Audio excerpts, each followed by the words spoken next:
આ ગુજરાતમાં એવું એક ગામ ના હોય કે જ્યાં ભાથીજી ના બેસણા ના હોય.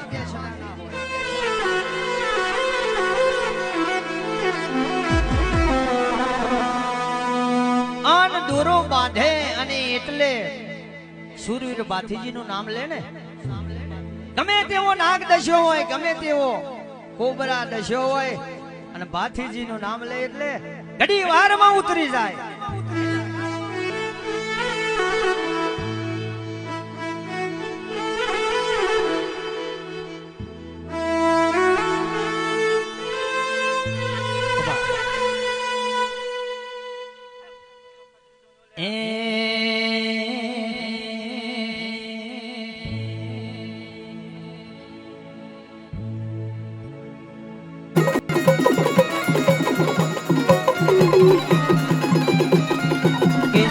મારો